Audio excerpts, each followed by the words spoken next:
साथियों नमस्कार।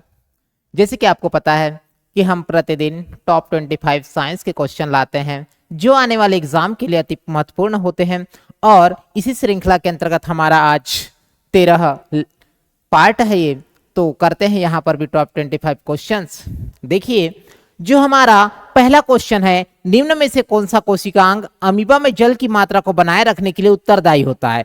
अमीबा में जल की मात्रा को बनाए रखने के लिए उत्तरदायी होता है। यहाँ पर पहला ऑप्शन जो है हमारा कोशिका द्रव्य, दूसरा ऑप्शन है खाद्य राजधानी, तीसरा ऑप्शन है प्लाज्मा झिल्ली और चौथा ऑप्शन है साथियों संकुचनशील राजधानी।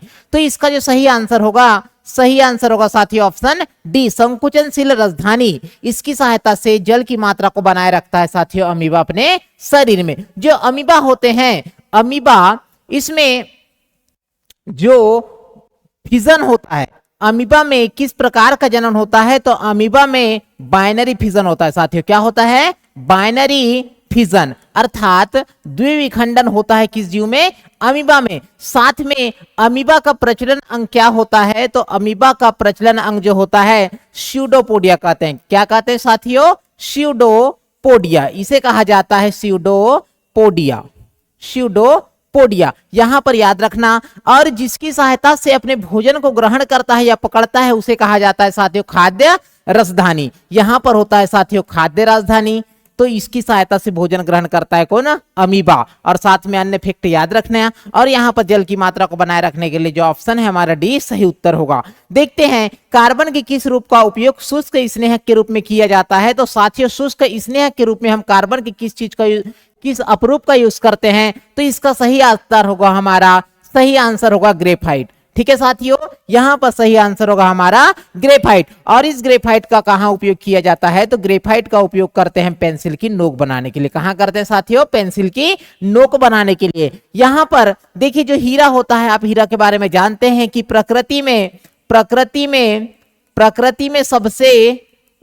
में सबसे कठोर पदार्थ क्या होता है, तो ये हीरा होता है। कोयला क्या होता है, तो हीरा का ही एक फॉर्म है। साथ में याद रखना साथियों कि जो हीरा है, हीरा किस कारण चमकता है, तो हीरा जो चमकता है पूर्ण आंतरिक परावर्तन के कारण। किसके कारण? पूर्ण आंतरिक परावर्तन के कारण साथियों हीरा चमकता है। ठीक है, बढ़ते हैं आगे। देखिए आधुनिक आवर्त सारणी में समूह खाली स्थान और आवर्त खाली स्थान है। तो साथियों जो आधुनिक आवर्त सारणी जिसे किसने दिया था? मोशले नामक वैज्ञानिक ने। किसने दिया है? मोशले नामक वैज्ञानिक ने। और जो आधुनिक आवर्त सारणी किसके ऊपर आधारित है, तो आधुनिक आवर्त सारणी परमाणु क्रमांक के ऊपर आधारित है। अर्थात जो आवर्त सारणी होगा वो परमाणु क्रमांक के आवर्ती फलन होगा। और इसे दिया किसने? तो मोशले ने। अब यहां पर जो स्तंभ होते हैं आवर्त सारणी में उसे कहा जाता है समूह, जबकि क्षैतिज इस प्रकार के जो स्तंभ होंगे इसे कहा जाता है समूह, और इस प्रकार जो क्षैतिज में होंगे इसे कहा जाता है आवर्त। तो हमारे आवर्त सारणी में जो है समूह है टोटल 18 और आवर्त की संख्या कितने? 7। बढ़ते हैं साथियों आगे। देखिए निम्नलिखित में से कौन सा गलत कथन है, पहचान कीजिए। पहला जो ऑप्शन है, एक स्वतंत्र रूप से लटका हुआ क्षण चुंबक उत्तर दक्षिण दिशा में इंगित करता है। तो ये बिल्कुल सही ऑप्शन है साथियों। जब भी आप चुंबक को रखेंगे तो हमेशा उत्तर से दक्षिण दिशा की ओर वो इंगित करता है। देखिए किसी क्षण चुंबक के बाहर, ऑप्शन बी जो है प्रतिकर्षण चुंबकत्व का सुस्पष्ट परीक्षण है।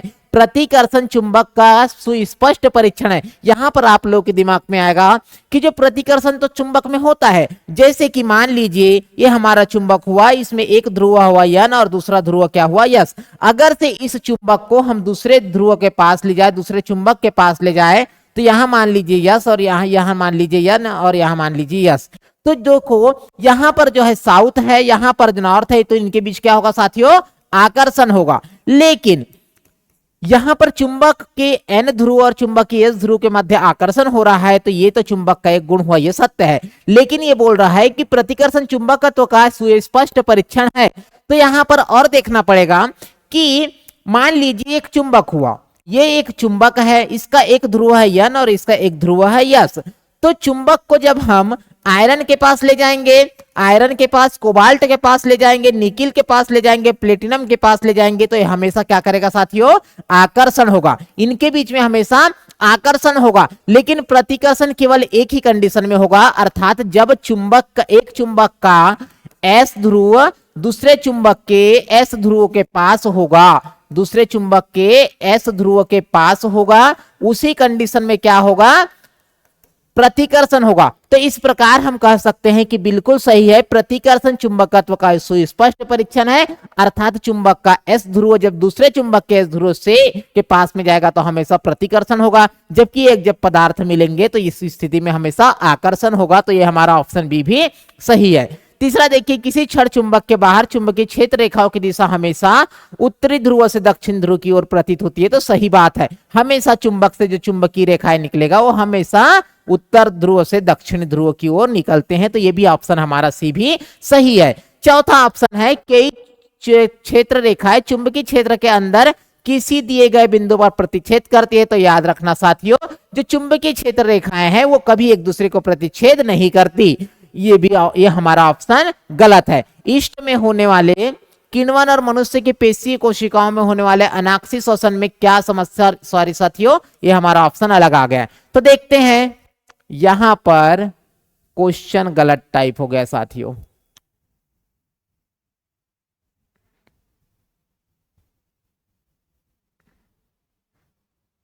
ठीक है, यहां पर ऑप्शन जो है हमारे अलग आ गए। तो देखना यहां पर जो हमारा सही उत्तर होगा, हमारा जो सही उत्तर होगा ए, बी और सी तीनों है साथियों, ये हमारा सही उत्तर। यहां पर देखिए, जो ये भी साथियों 4 और ये 5 नंबर का क्वेश्चन साथ में हो गया है, ये हमारा 5 नंबर का क्वेश्चन आ गया। देखिए यहां पर 5 नंबर के क्वेश्चन में ईस्ट में होने वाले किण्वन और मनुष्य की पेशी कोशिकाओं में होने वाले अनाक्षी श्वसन में क्या समानता है।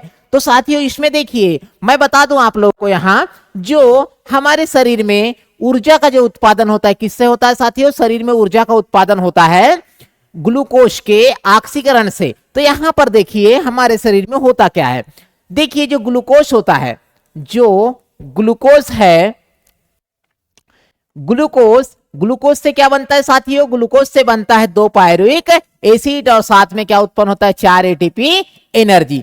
अब ये जो प्रक्रिया है सभी जीवों में, चाहे वो ईस्ट हो, चाहे वो कवक हो, चाहे वो जीव हो, ये जो प्रक्रिया संपन्न होती है कहां पर होती है, ये कोशिका द्रव्य में। अब कोशिका द्रव्य के बाद, कोशिका द्रव्य में अब जो ग्लूकोज है, ये जो पायरुविक एसिड बना होता है, पायरुविक एसिड में 3 कार्बन के परमाणु होते हैं, एक पायरुविक एसिड में, तो 2 पायरुविक एसिड में 6 कार्बन के परमाणु होंगे।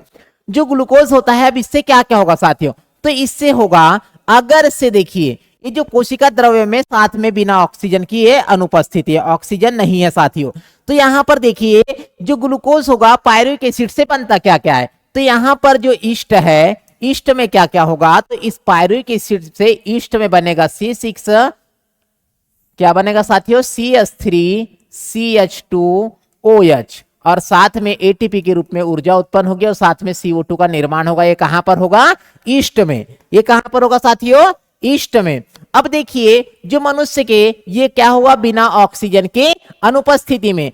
अब यहां पर बिना ऑक्सीजन और ऑक्सीजन नहीं है, तो इस स्थिति में क्या होगा, जो मनुष्य के पेशी है, मतलब कि मसल्स में, कहां पर साथियों, मसल्स में, यही पायरुविक एसिड किस में बदल जाएगा, ये पायरुविक एसिड बदल जाएगा किसमें, लैक्टिक एसिड में। और ये क्या करता है, तो ये पेशियों में ऐंठन पैदा करता है। क्या करता है साथियों, पेशियों में ऐंठन पैदा करेगा, ऐंठन पैदा करेगा। अब देखते हैं, जो अगर से इस पायरुविक एसिड को ऑक्सीजन मिल जाता है तो उस स्थिति में क्या होगा, तो इस स्थिति में होगा एटीपी के रूप में हमारे शरीर में ऊर्जा उत्पन्न होगी, साथ में जल बनेगा और साथ में क्या बनता है साथियों, CO2 गैस। तो ये होता है साथियों, और ये किसकी उपस्थिति में, ऑक्सीजन की उपस्थिति में। और ये कहां पर संपन्न होता है, तो कोशिका के माइटोकॉन्ड्रिया में होता है। कहां पर, माइटोकॉन्ड्रिया में होता है।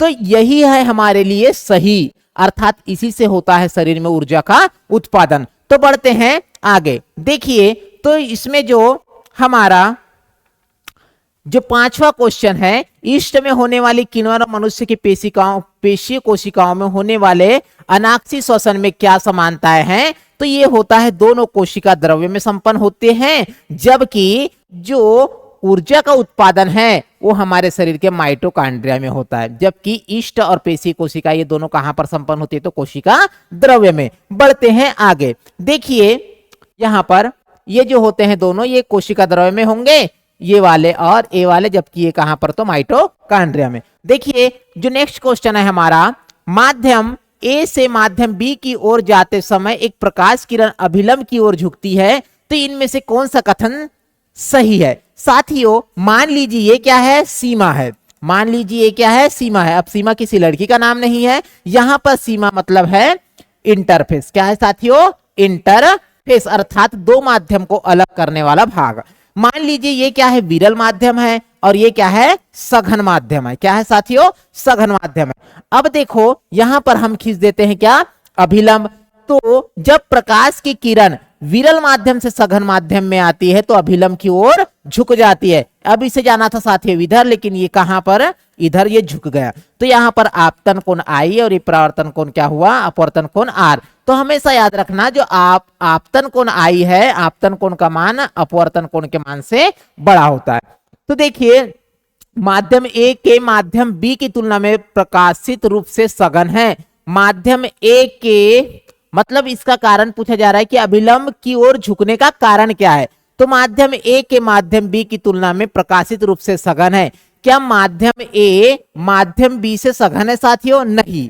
अगर से ऐसा होता कि माध्यम ए सघन होता तो उस स्थिति में अभिलंब की ओर नहीं झुकता, क्योंकि इस स्थिति में क्या हो जाता, अभिलंब से दूर हटने का प्रयास करता साथियों। जबकि यहां पर क्या है, जो माध्यम ए है वो विरल माध्यम है और क्या है, माध्यम बी सघन माध्यम है। तो माध्यम ए के माध्यम बी की तुलना में प्रकाशित रूप से सघन है, अर्थात माध्यम ए सघन है साथियों, नहीं, ऐसा नहीं है। तो हमारा ऑप्शन गलत हो गया। माध्यम ए में प्रकाश की चाल माध्यम बी की तुलना में अधिक है। माध्यम ए में प्रकाश की चाल, बिल्कुल साथियों, क्योंकि विरल माध्यम में प्रकाश की चाल अधिक होती है और यहां पर हमारा ये जो माध्यम है वो विरल माध्यम है। क्या है, विरल माध्यम है। तो बी ऑप्शन बिल्कुल सही हुआ। माध्यम बी का अपवर्तनांक माध्यम ए के अपवर्तनांक से अधिक है, तो बिल्कुल सही है। माध्यम बी का जो अपवर्तनांक होगा माध्यम ए के अपवर्तनांक से अधिक है, तो बिल्कुल साथियों जो सघन माध्यम होता है उसका अपवर्तनांक अधिक होता है और उस अपवर्तनांक का अधिक होने के कारण प्रकाश की चाल कम होती है। तो हमारा जो आंसर होगा बी और सी दोनों, यहां पर बी और सी दोनों होगा। तो हमारा सही उत्तर होगा ऑप्शन बी। अमीबा में भोजन का ग्रहण कहां होता है, तो अमीबा में भोजन का ग्रहण होता है साथियों शरीर की पूरी त्वचा में, और इसे कहा जाता है खाद्य राजधानी। क्या कहते हैं इसे, खाद्य रसधानी। और जबकि हमने पिछला पहला क्वेश्चन में देखे जो अमीबा होते हैं जल का संतुलन कैसे बनाए रखते हैं, तो वो जल का संतुलन बनाए रखते हैं संकुचनशीलता के कारण। बढ़ते हैं आगे। देखिए व्यक्ति का लिंग निर्धारण खालिस्तान होता है, व्यक्ति का लिंग निर्धारण खालिस्तान से होता है। तो यहां पर देखिए पहला ऑप्शन है शुक्राणु डिंब दोनों में मौजूद गुणसूत्रों से। शुक्राणु में मौजूद गुणसूत्र रहते हैं साथियों, पता है व्यक्ति का जो लिंग निर्धारण होता है वो पुरुष के जो लिंग गुणसूत्र होते हैं उससे निर्धारण होता है व्यक्ति में लिंग का निर्धारण। तो हमारा सही उत्तर होगा साथियों ऑप्शन बी। दरअसल हमारे शरीर में टोटल जो गुणसूत्रों की संख्या 46 है, इसमें से जो 22 जोड़ी होते हैं वो महिला और पुरुषों में समान होते हैं।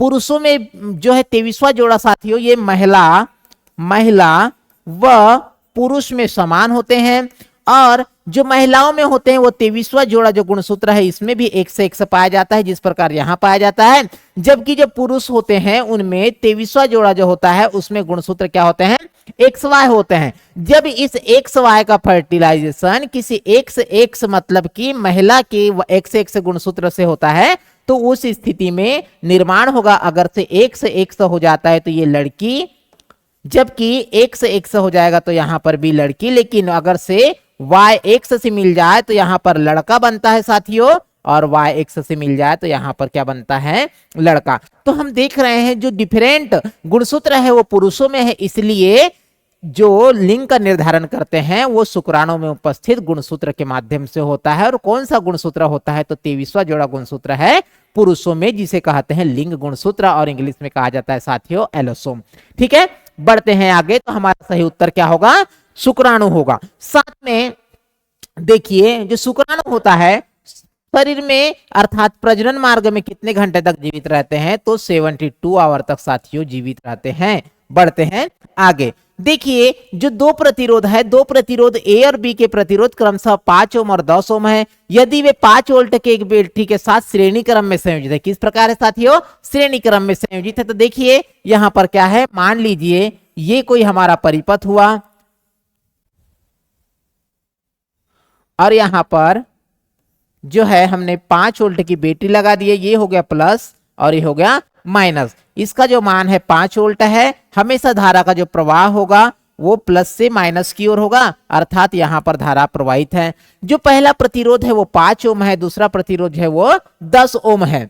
ठीक है साथियों, अब 10 ओम है तो यहां पर जो धारा प्रवाहित, चूंकि श्रेणी क्रम में है इसलिए जो धारा का मान होगा इसके लिए भी समान होगा और इसके लिए भी क्या होगा, समान होगा। तो यहां पर पूछा गया है कि प्रतिरोध ए में उत्पन्न शक्ति और प्रतिरोध बी में उत्पन्न शक्ति का अनुपात क्या होगा, शक्ति का पूछा है साथियों। तो यहां पर हमारा सही उत्तर क्या होगा देखते हैं। तो यहां पर जो सही उत्तर होगा हमारा P बराबर साथियों क्या होता है, P बराबर होता है VI अर्थात शक्ति बराबर वोल्टेज इंटू धारा। तो P यहां पर क्या है, शक्ति, तो यहां पर देखिए P बराबर क्या हो जाएगा I स्क्वायर R, क्योंकि V बराबर IR रखेंगे आप तो क्या हो जाएगा V बराबर IR, तो यहां पर I स्क्वायर R। चूंकि जो धारा है वो तो दोनों के लिए समान है, इसलिए यहां पर PA upon PB is equal to R1 upon R2 क्या हो जाएगा साथियों, R1 अपान R2। देखिए तो R1 अपान R2 हो जाएगा। तो यहां पर जो होगा हमारा क्या होगा साथियों, 5/10 अर्थात 1:2 हमारा क्या हो जाएगा, शक्ति। यही पूछा गया है कि प्रतिरोध ए में उत्पन्न शक्ति और प्रतिरोध बी में उत्पन्न शक्ति का अनुपात क्या होगा, तो हमारा उत्तर क्या हो जाएगा 1:2। ठीक है साथियों, इसमें कहीं प्रॉब्लम नहीं है। 5 ओम ठीक है, 5 वोल्ट की बैटरी के साथ जोड़ दिए।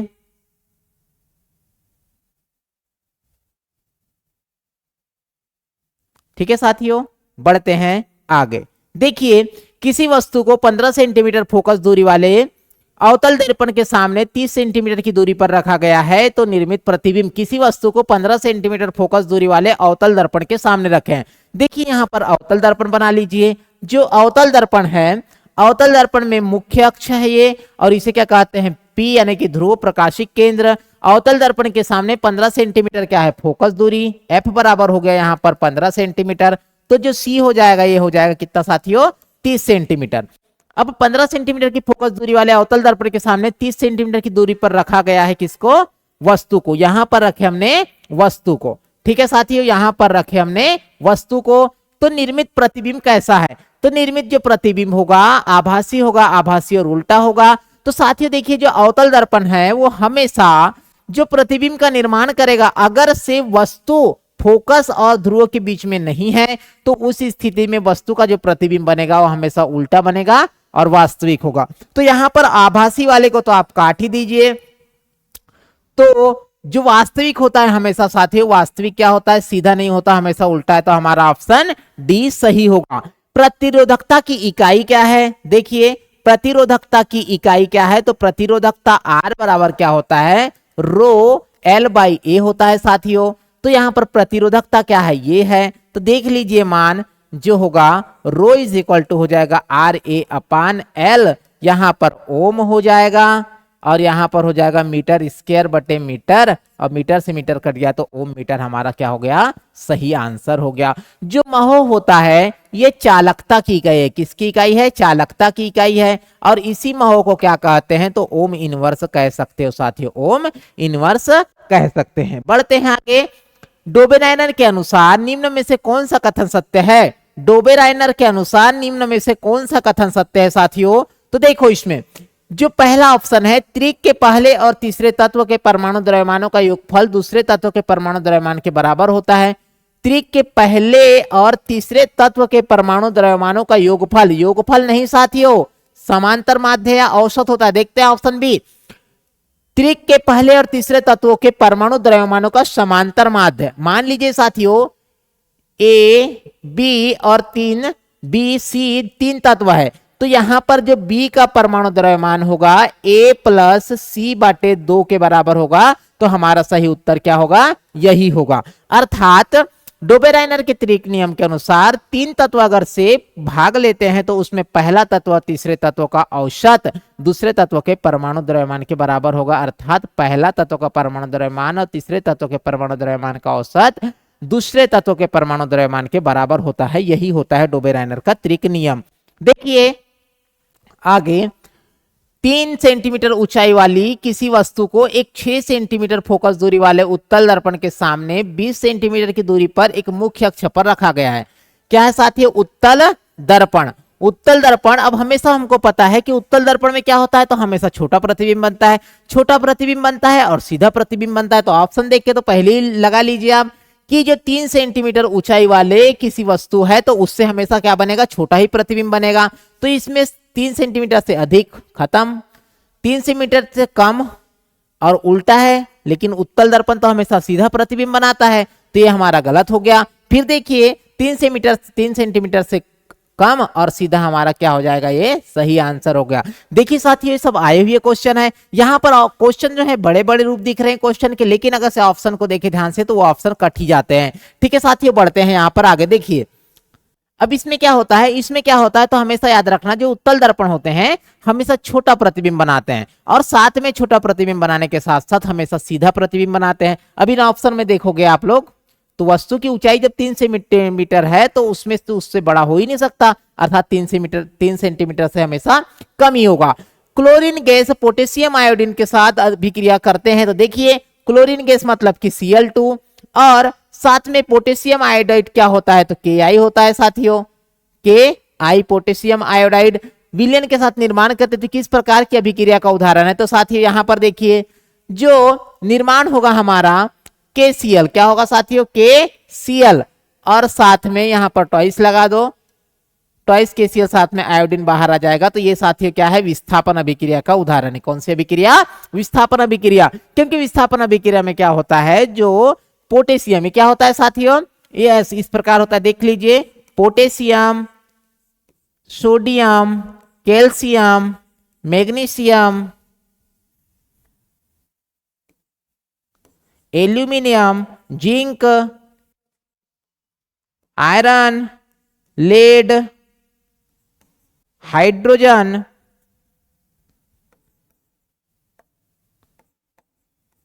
कॉपर, सिल्वर, पारा, सिल्वर और साथियों सोना, और ये क्या होते हैं? प्लेटिनम। इस प्रकार जैसे जैसे हम पोटेशियम से सोना की ओर अर्थात प्लेटिनम की ओर इस प्रकार आगे बढ़ते हैं तो यहाँ अभिक्रिया जो गुण होगा वो कम होता जाता है। क्या होता है साथियों?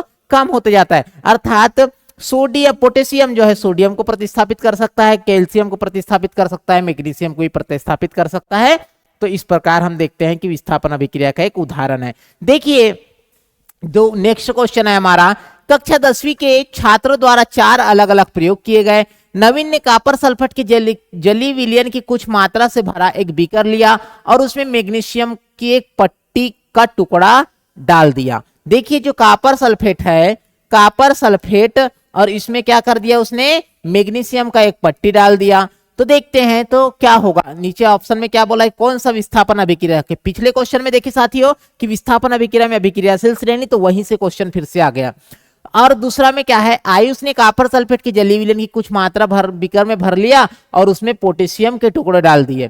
ठीक है साथियों, पोटेशियम के टुकड़े डाल दिए। स्नेहा ने कॉपर सल्फेट के, इसने क्या किया? आयुष ने, ये किसका था? नवीन का था। आयुष ने क्या किया? तो आयुष ने कॉपर सल्फेट लिया और साथ में क्या कर दिया? इसमें आयुष ने कर दिया साथियों प्लेटिनम के टुकड़े डाल दिया। तो ये देखिए फिर क्या है तीसरा में? स्नेहा ने कॉपर सल्फेट, यहां भी copper sulphate, Sneha copper sulphate, और इसमें क्या कर दिया? उसमें कॉपर डाल दिए, कॉपर टर्निंग डाल दिए। ठीक है, आकृति ने क्या की? तो इसमें क्या किया? जल से कॉपर सल्फेट है, कॉपर सल्फेट लिया आकृति ने भी, और इसमें क्या कर दिया? उसमें चांदी डाल दिए। क्या डाल दिए साथियों? चांदी। अब देखिए जो अभिक्रियाशील श्रेणी है, अभिक्रियाशील श्रेणी में पोटेशियम जो है, पोटेशियम को साथियों कोई प्रतिस्थापित नहीं कर सकते क्योंकि पोटेशियम क्या है? सबसे ज्यादा क्रियाशील है। सोडियम को जो है, पोटेशियम को छोड़कर जो सोडियम है, सोडियम को प्रतिस्थापित केवल कर सकता है साथियों पोटेशियम, बाकी नहीं कर सकते। कापर है, कापर को पोटेशियम और सोडियम प्रतिस्थापित कर सकते हैं, लेकिन मैग्नीशियम और इसके बाद आने वाले तत्व नहीं कर सकते। तो देखते हैं इसी में, देखिए जो हमारा ऑप्शन है कि जो नवीन था उसने कॉपर सल्फेट लिया और मैग्नीशियम लिया। तो देखते हैं यहां पर जो मैग्नीशियम है, ये कैल्शियम है साथियों, मैग्नीशियम है क्या वो कॉपर से अधिक क्रियाशील है? तो बिल्कुल साथियों, मैग्नीशियम जो है कॉपर से अधिक क्रियाशील है। तो हमारा जो उत्तर होगा पहला ही ऑप्शन सही होगा साथियों, जो मैग्नीशियम होगा कॉपर से अधिक क्रियाशील होने के कारण ये बना लेगा क्या? Magnesium sulphate. क्या बना लेगा? Magnesium sulphate. देखते हैं दूसरा ऑप्शन, जो कॉपर है वो प्लेटिनम है। देखिए इसमें जो प्लेटिनम है साथियों लास्ट में है, वो कॉपर को कैसे प्रतिस्थापित करेगा? इसलिए जो हमारा ये वाला तो गलत हो गया, क्योंकि विस्थापन पूछा है। जो कॉपर सल्फेट है वो कॉपर, तो ये तो ऑप्शन ही कट गया। जो कॉपर सल्फेट है वो सिल्वर। तो देखिए जो सिल्वर है कॉपर से कम क्रियाशील है, तो इसलिए हमारा ऑप्शन जो होगा सही साथियों क्या होगा?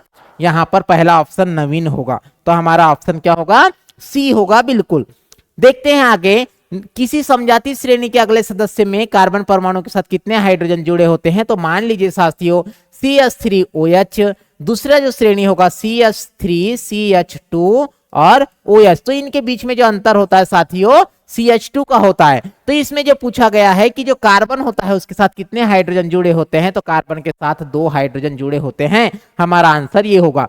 निम्नलिखित में से सही कथनों पर विचार कीजिए। बेकिंग सोडा का रासायनिक सूत्र ये होता है साथियों, बिल्कुल गलत। बेकिंग जो सोडा का जो रासायनिक सूत्र होता है वो होता है NaHCO3। क्या होता है साथियों? NaHCO3 होता है बेकिंग सोडा का रासायनिक सूत्र। यहां पर जो कैल्शियम सल्फेट दिया है किसका सूत्र होता है? POP का, अर्थात प्लास्टर ऑफ पेरिस का। बेकिंग सोडा का उपयोग खिलौने बनाने के लिए नहीं साथियों, इस POP का ही उपयोग किसमें करते हैं? हम बेकिंग किसमें? खिलौने और सजावटी सामान बनाने के लिए करते हैं। तो हमारा जो हमारा आंसर होगा वो दोनों कथन असत्य है। हमारा ऑप्शन ये होगा। देखिए नीचे किसी धारावाही क्या दिया है? किसी धारावाही चालक पर लगने वाले बल की दिशा परिवर्तित करने के लिए किस विधि का उपयोग करना होगा? तो धारा का परिमाण बदल दो, कि साथियों दिशा ही बदलना है, तो परिमाण ऑप्शन में तो बिल्कुल नहीं आना चाहिए। तो ये तो गलत हुआ। किसी चुंबकीय क्षेत्र की प्रबलता भी नहीं साथियों, हमें मात्र चेंजेस किसमें करना है? दिशा में। तो ये भी गलत हो गया। धारा की दिशा बदल दे तो बिल्कुल आ सकता है, क्योंकि हम जानते हैं कि जो होता है वो इस प्रकार होता है साथियों। जो हमारा देखिए इसमें अगर से हम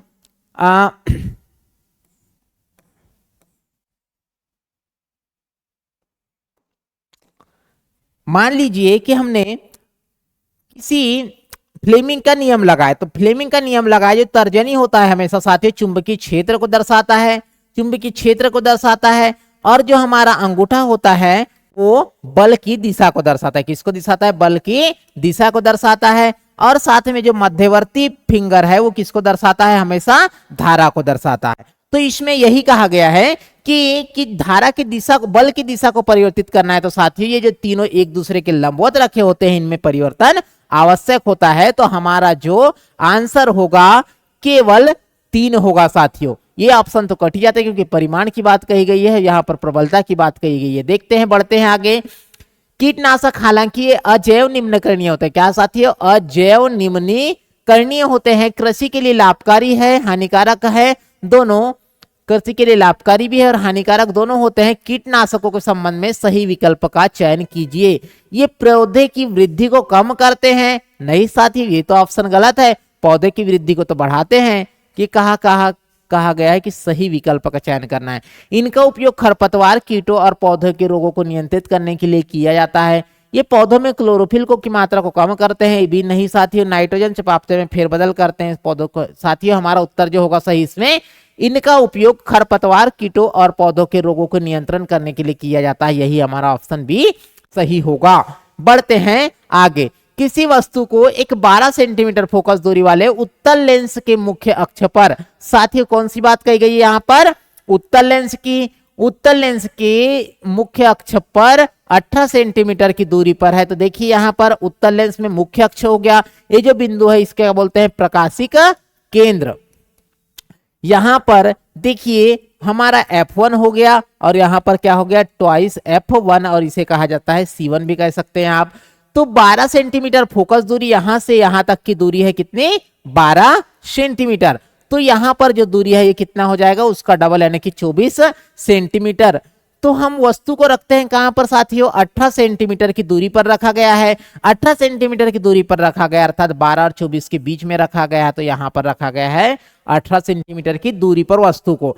तो लेंस द्वारा उत्पन्न आवर्धन प्रतिबिंब होगा। अब साथियों यहां पर अब देखिए अगर से हम वस्तु को ट्वाइस F1 अर्थात C1 पर रखते तो प्रतिबिंब कहां बनता साथियों यहीं पर बनता। अब यहीं पर बनता तो उस स्थिति में m का मान कैसा आता तो 1 आता। क्या आता साथियों 1 आता। अब चूंकि ये उत्तल लेंस है तो मैंने पिछले वीडियो में बहुत बताया हूं कि जो उत्तल लेंस होता है वो हमेशा बनाएगा कैसा प्रतिबिंब ये उल्टा बनाएगा और वास्तविक बनाएगा। और ये उल्टा और वास्तविक जो प्रतिबिंब होते हैं हमेशा माइनस लेके चलते हैं। क्या लेके चलते हैं माइनस लेकर चलते हैं। तो देखिए जो यहां पर सीधा वाले तो हमेशा कट जाएंगे क्योंकि उत्तल लेंस जैसे ही आए बात में वो हमेशा ऑप्शन कट जाएंगे, सीधा वाला ऑप्शन ही कट जाएगा। उत्तल लेंस और अवतल दर्पण कभी भी सीधा प्रतिबिंब नहीं बनाते अवतल दर्पण में एक कंडीशन को छोड़कर, जब वस्तु को हम फोकस और ध्रुवों के मध्य रखते हैं, नहीं तो साथियों हमेशा वास्तविक और उल्टा प्रतिबिंब बनाएंगे। तो यहां पर उत्तल लेंस की बात कही गई है तो उत्तल लेंस में सीधा प्रतिबिंब तो बनने से रहा तो ये तो कट ही गया। अब देखिए जो प्रतिबिंब है मैं बोल रहा हूं कि जो प्रतिबिंब अगर से हम C1 पर रखते तो प्रतिबिंब हमेशा 1 के बराबर बनता लेकिन वो माइनस में आता। अब वस्तु को हमने 18 सेंटीमीटर में रख दिए हैं 12 और 24 के बीच में तो प्रतिबिंब कैसा बनेगा साथियों बड़ा बनेगा। 1 से बड़ा अर्थात 1 से अधिक होगा मान आवर्धन और क्या होगा उल्टा होगा। उल्टा क्यों होगा क्योंकि उत्तल लेंस में वस्तु का प्रतिबिंब उल्टा ही बनता है क्योंकि वास्तविक रूप से एक दूसरे को काटते हैं साथियों। तो हमारा ऑप्शन ये सही होगा। देखते हैं बढ़ते हैं आगे। निम्नलिखित में से कौन सा उत्सर्जी पदार्थ पौधे के पुराने जाइलम में संग्रहित होते हैं। तो मैंने कई बार बता दिया हूं जो पौधे होते हैं उनमें अपशिष्ट पदार्थों का जो संग्रहण होता है वो पत्तियों में होता है और पुराने जाइलम में होता है। पुराने जाइलम में क्या रखते हैं संचित तो रखते हैं रेजिन गोंद और इसी रेजिन को कहा जाता है साथियों राल। ठीक है तो यहां पर संचित होते हैं पेड़ पौधों में अपशिष्ट पदार्थ, साथ में पत्तियों में क्या होते हैं तो पत्तियों में गैसियस अपशिष्ट पदार्थ, साथ में जल क्या होते हैं संचित होते हैं जिनको उत्सर्जन किया दिया जाता है वाष्प उत्सर्जन की सहायता से। और वो कौन सी प्रक्रिया से संपन्न होते तो विसरण क्रिया के माध्यम से। तो हमारा सही उत्तर होगा ऑप्शन ए। देखते हैं बढ़ते हैं आगे। निम्नलिखित चित्रों में एकल जीव की प्रजनन क्रिया और मामूली सी भिन्नता एक संतति को दर्शाता है, इसका मुख्य कारण क्या है। तो एकल जीव प्रजनन अर्थात अलैंगिक प्रजनन। कौन सी प्रजनन साथियों अलैंगिक प्रजनन। अलैंगिक प्रजनन में क्या होता है तो अलैंगिक प्रजनन में केवल और केवल एक ही जीव होते हैं, उन्हीं जीव के समान जो संतति होते हैं पैदा होते हैं। तो एकल जीव प्रजनन का जो उदाहरण है कौन है अलैंगिक प्रजनन, जैसे कि अमीबा, जैसे कि पैरामीशियम, जैसे कि लिस्मेनिया, जैसे कि हाइड्रा। तो ये जो होते हैं मामूली सा भिन्नता है तो इसके लिए कौन क्या होता है जिम्मेदार तो डीएनए की प्रतिरूपण में त्रुटियां। हमारा सही उत्तर होगा साथियों ए। देखते हैं बाबू एक परखनली में तनु नाइट्रिक अम्ल की कुछ मात्रा लेता है और परखनली को 70 डिग्री सेल्सियस पर 10 मिनट तक गर्म करता है। नाइट्रिक अम्ल के पीएच मान पर क्या प्रभाव पड़ता है। तो साथियों जो पीएच मान होता है अगर से पीएच मान टेम्परेचर अगर से हम बढ़ाते हैं, टेम्परेचर बढ़ाने पर पीएच मान क्या होता है साथियों कम होता है और टेम्परेचर घटाने पर पीएच मान में क्या होती है बढ़ोतरी। अब यहां पर 70 डिग्री सेल्सियस पर 10 मिनट तक बाबू जो है नाइट्रिक अम्ल, और नाइट्रिक अम्ल क्या है ये एक प्रबल अम्ल है, गर्म करता है तो क्या होगा तो पीएच मान, इसके पीएच मान पर क्या प्रभाव पड़ेगा तो इसका पीएच मान क्या होगा बढ़ेगा। क्या होगा साथियों पीएच मान क्या होगा घटेगा।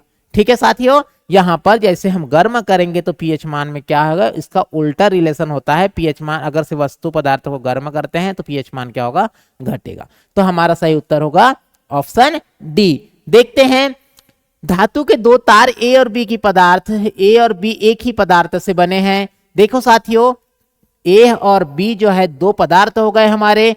तार ए की लंबाई एल और एक ही पदार्थ से बने हैं। एक ही पदार्थ मतलब कि इसमें जो प्रतिरोधकता है ये भी समान और ये भी समान, दोनों के लिए जो प्रतिरोधकता होगा ए ही होगा। ए की लंबाई एल है और त्रिज्या क्या है, आर है। ए की लंबाई एल और त्रिज्या आर है। जबकि तार बी की लंबाई 2L है, इसकी 2L है और प्रतिरोध क्या है 2R है।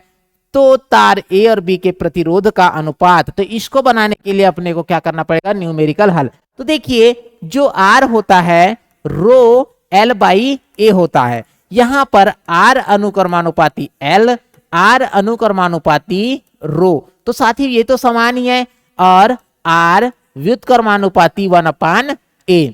तो यहां पर देखिए हमको जो फार्मूला लगाएंगे R A upon R B बराबर क्या हो जाएगा, रो तो खत्म हो गए साथियों, L A upon L B into, अब देखिए जो क्षेत्रफल होता है वो पाई आर स्क्वायर के बराबर होता है। अब पाई आर स्क्वायर के बराबर होता है तो हमारे पास जो त्रिज्या दिया है आर और 2R दिया है, तो जो होगा साथियों जो क्षेत्रफल होगा हमारा पाई आर स्क्वायर साथियों, तो पाई आर स्क्वायर होगा तो हमारा R B upon R A होगा। ऐसा मैंने क्यों किया और क्या होगा, वर्ग होगा।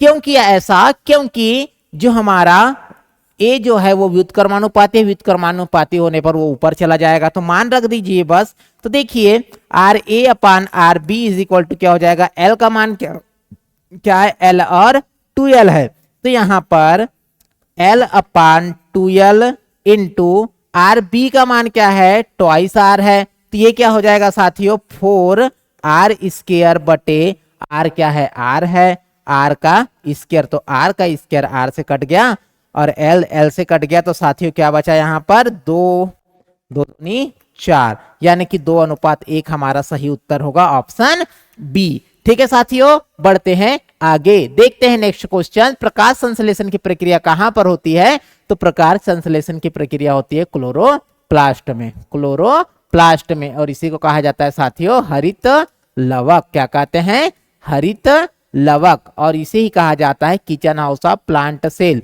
Kitchen house of plant cell. और पत्तियों का हरे रंग के लिए जिम्मेदार कौन है, तो क्लोरोफिल। ठीक है साथियों, नमस्कार।